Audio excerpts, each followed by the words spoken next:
Hi everyone, welcome into week 7 on the bench press.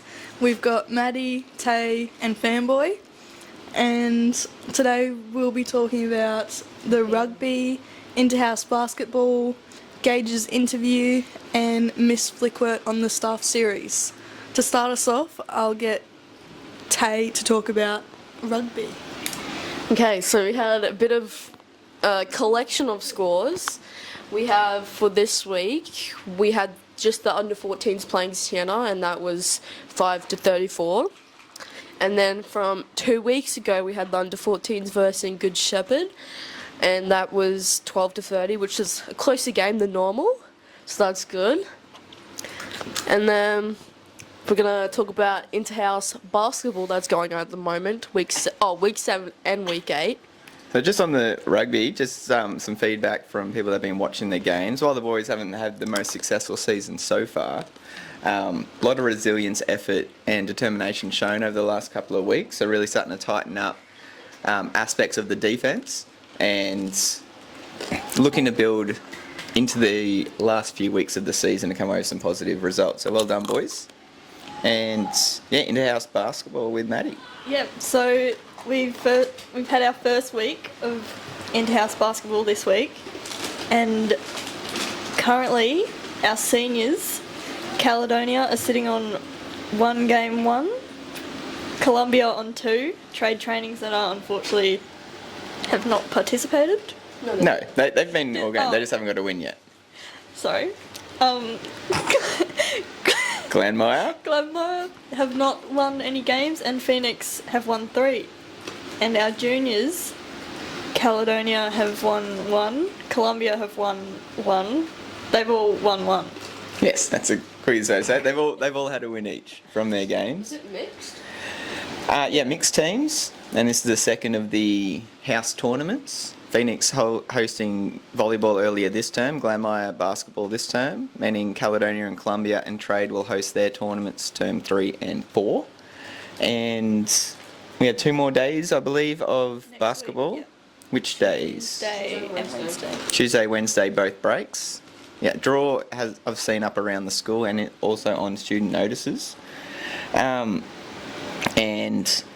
like we said last time, the results from these interhouse comps go with the athletics, swimming and, what am I missing? Cross country for the overall house champion trophy at the end of the year.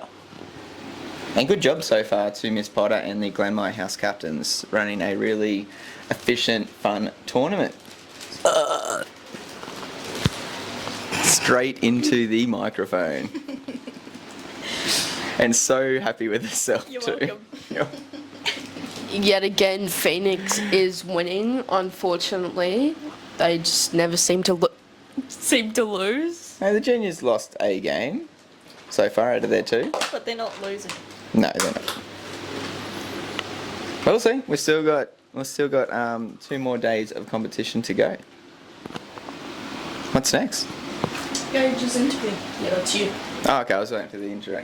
You're doing a good job. Yes, Gage's interview. So, up on the school YouTube and soon to be on our podcast platform as well, we have the first in a new series called Couchcast, where we are going one-on-one with student athletes from around the school.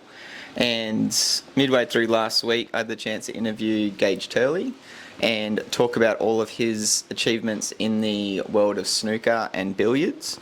And we talked about the fact that he's been playing since he was 18 months old and all the way through to his 6th placing at the national titles over the Christmas holidays. So head over to the school YouTube.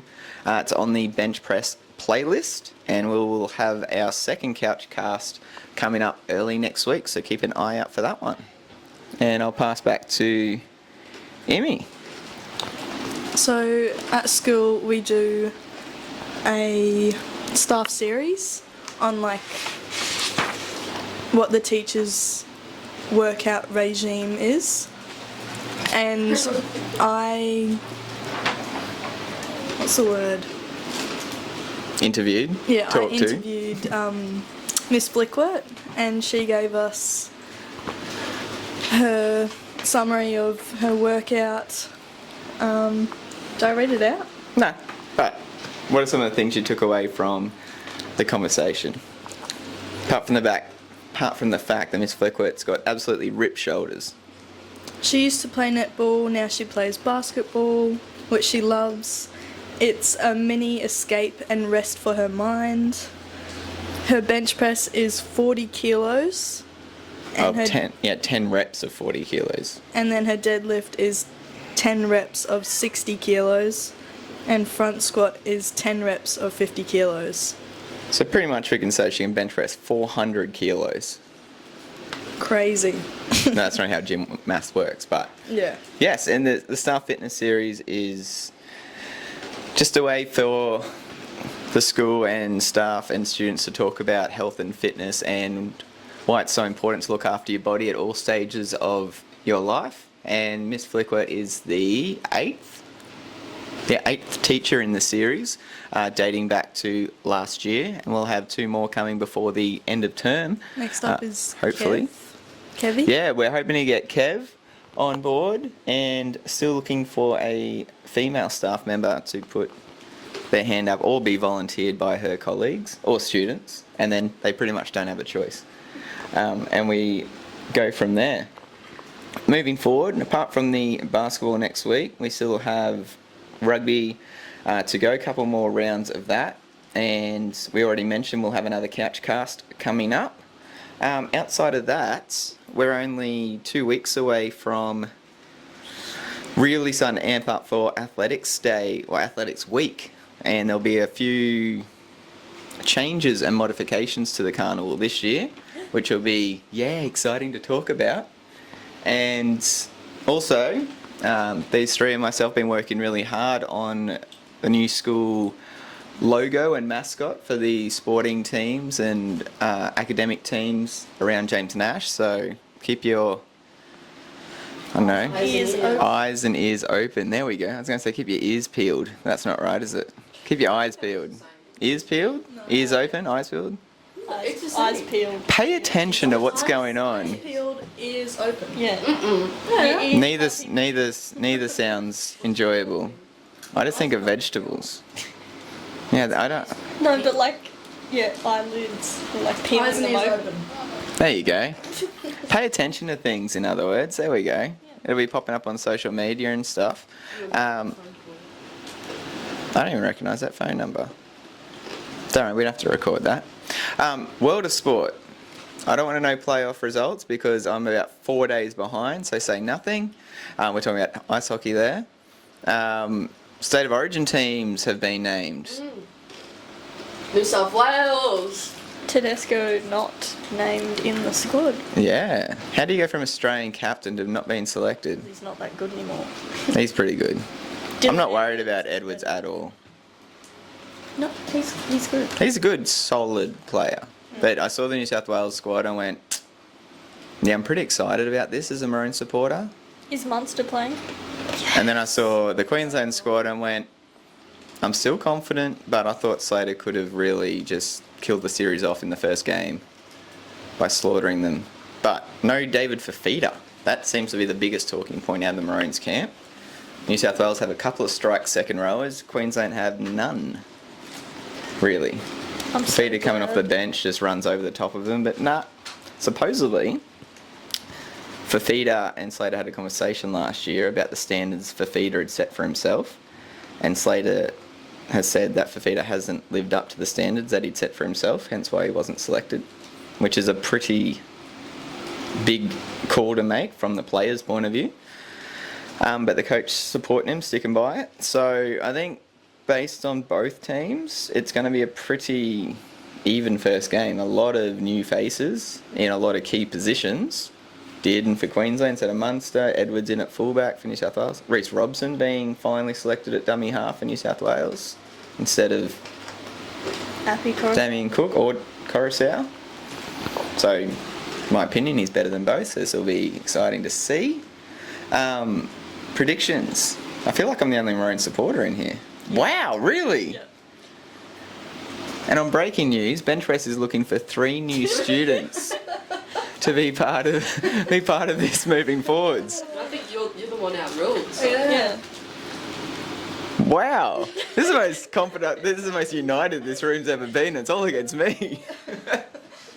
Since I did not. Wow, I'm actually shocked. Imogen looks like the most aggressive and confident about this out of all of them. Speechless. All right. New South Wales has already won up in the women's games as well, so. Yes. That was a very impressive first round in front of what 30. What was the crowd number there? 32,000 or something at Suncorp Stadium for the first women's. You didn't watch the women's game? No. Oh, I watch so much more NRLW than I do NRL. It's like what the NRL was 10 years ago without all the rules wrecking the game, and it's just footy. And it is unfortunate my favourite player plays for New South Wales. So I said, good game, please play less good next time. But yeah, that was really impressive. The second game for the women is It's up soon. next week. Yeah, because they're just naming all the NRLW squads this week. So if you follow the NRLW, all the team lists or final team squads are being named this week as well.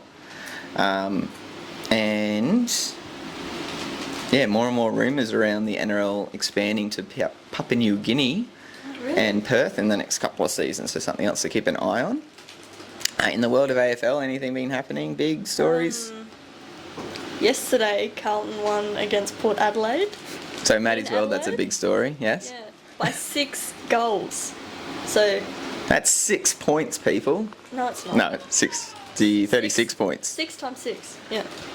6 times 36. Yeah. 107 to 70 something. Something. 71. Yep. There we go. See? We done maths good. And No good math. no good math. NBA playoffs. Celtics swept the Pacers, so they're into the final against most likely the Mavs. They're up 3-1 with a game Minnesota today. Minnesota's trying to keep that series alive. Trying to think of any other big news. Rainbow Beach Fishing Comp is this weekend. Oh, there we go. For Fishing. Levi? No, just the normal fishing comp. That Like, is that just beach fishing or just anywhere fishing? I can catch Anywhere fishing, I'm pretty sure. Anywhere fish. You just go out and bring your fish back. Oh, just like that. Yeah. See, fishing's that easy, people. And then they all measure your fish. Oh, good. They measure the fish. Whoever has the biggest fish wins. Yep. On a scale of 1 to 10, how big's the fish? Boom! Dad joke. What else? We can't finish on a fish pun. We can't. We just can't. 1-1 was a racehorse. 2-2 was 1-2. 1-1 race. 2-2 1-1-2. What? Have you never heard that? Mic drop. There's no way you haven't heard that. What about Ooey Gooey was a worm? I don't know the rest of it. Waikikamu was actually a racehorse, a real one. Huh? Waikikamu Why kick a mook? was the name of a New Zealand racehorse. Really? No? You want me to soda? Do you want us to say it again? Ready? You do. 1-1 No, was a wait. racehorse. 2-2-1. See you guys next time on the One, bench race. press.